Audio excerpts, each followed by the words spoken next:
Hi, everyone, and welcome back to our podcast. I'm really happy you're here today. We're going to talk about some everyday topics, things that are simple but important in our daily lives. Our first topic is morning routines. How do we start the day? Some people wake up early and feel full of energy. Others press the snooze button again and again. Some people eat breakfast, some skip it. So, let's hear from Anna first. Anna, how do you usually start your mornings? Well, I try to wake up early, but I have to be honest, it doesn't always happen. Some days, I just want to stay in bed a little longer. But when I wake up on time, the first thing I do is drink a glass of water. It makes me feel fresh. I also like to open the window, let some air inside, and look outside for a minute. After that, I usually eat something small, maybe fruit, yogurt, or toast. I believe breakfast is important because if I skip it, I feel hungry and tired before lunch. I also enjoy doing a little stretching or yoga in the morning.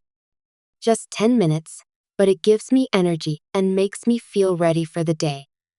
Of course, sometimes I check my phone, and that's dangerous. I open it to read one message, and suddenly 20 minutes are gone. That's the part of my morning routine I want to change. Thanks, Anna. That sounds healthy. Tom, what about you? How do you usually start your mornings? My mornings are very different. Honestly, I'm not a morning person at all. I usually hit the snooze button 2 or 3 times. The first thing I need is coffee. Without coffee, I feel like my brain doesn't work. Breakfast? Most of the time I skip it because I'm late. If I do eat, it's usually bread or eggs on weekends. Exercise? No way. I always say I'll do it, but I never do. I prefer more sleep. And yes, I also check my phone immediately. I read news or messages, and before I know it, I'm late again. That's probably my worst habit. Tom, you should at least drink water before coffee. It really helps. Water before coffee? That sounds strange, but okay, maybe I can try. And you should eat something small, like a banana. True, I get hungry fast, but I usually tell myself, coffee is enough. No, Tom. Coffee doesn't replace food.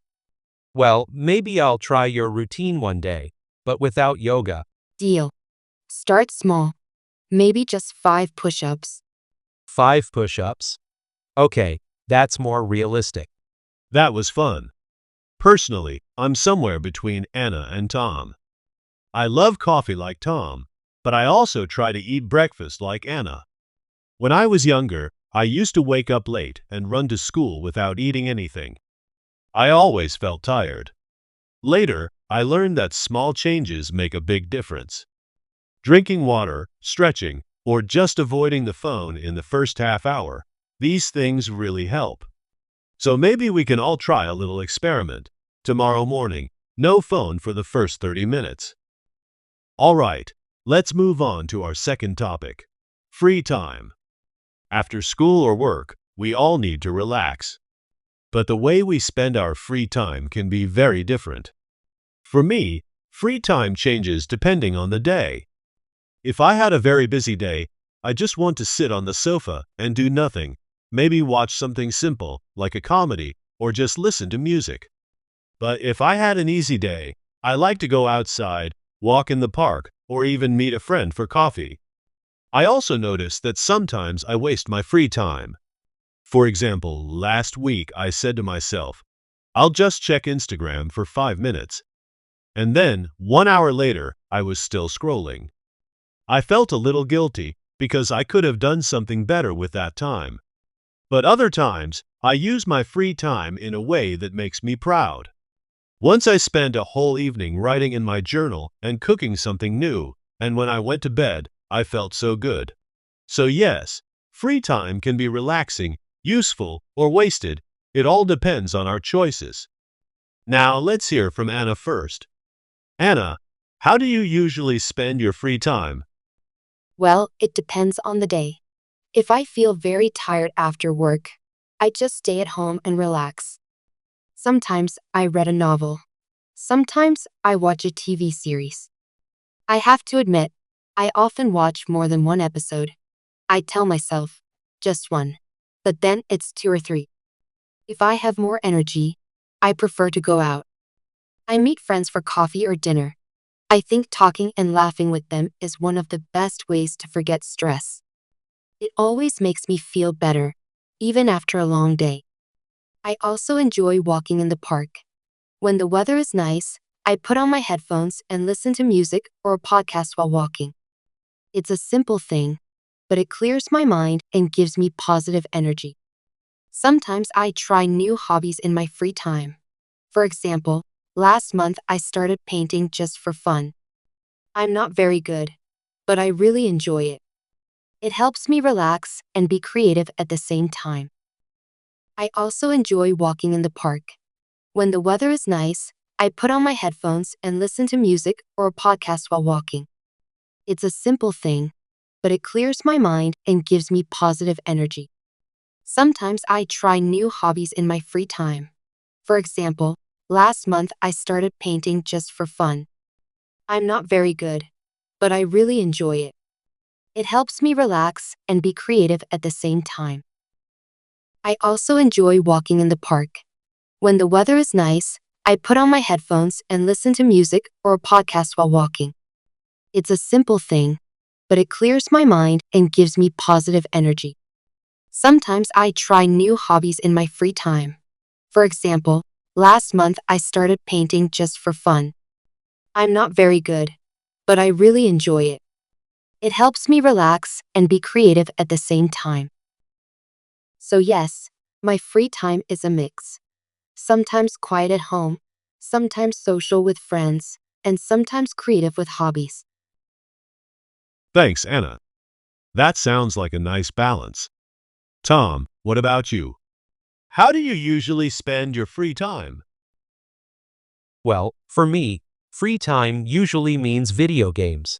I know it's not the healthiest hobby, but it really helps me forget about stress. I play different kinds of games, but my favorites are football games and adventure games. Sometimes I play with friends online, and we talk while playing. It feels like hanging out, even if we are not in the same place. But of course, I don't spend all my free time in front of a screen. I also like watching movies, especially action and comedy. Sometimes I even rewatch old movies that I already know because they make me feel comfortable. When the weather is good, I like to go outside. I go jogging in the evening or play basketball with friends. I'm not a professional player, but I really enjoy moving and having fun together. Sports help me clear my head and give me energy. And sometimes, when I'm too tired, I just listen to music in my room and do nothing else. It's simple, but it feels good. Music always changes my mood. So yes, my free time is a mix of games, movies, sports, and music. I try to balance it, but honestly, I probably play too many video games. That was fun to listen to. I think I'm a mix of both of you. Sometimes I'm like Tom. I play games or watch YouTube for hours. Other times I'm more like Anna. I go for a walk, read a book, or spend time with friends. Actually, I have a small story. Last year, I decided to learn guitar in my free time. At first, it was really difficult. My fingers hurt, and I felt like I was terrible. But little by little, I improved. Now, I can play a few songs, and every time I play, I feel proud. It shows me that free time can also be a chance to grow. Of course, not every evening is like that. Sometimes I just order pizza and watch TV, and that's okay too. I think the key is balance. If I mix relaxation, fun, and learning, I feel good about my free time. I really enjoyed this episode because these topics are so close to our real lives. They remind us that small habits, like how we wake up, how we relax, and how we eat, can change how we feel every day. I hope you also enjoyed listening. If you did, Please give this episode a thumbs up and subscribe so you don't miss the next one. See you next time, and remember, enjoy the small things in daily life, keep a healthy balance, and don't forget to smile.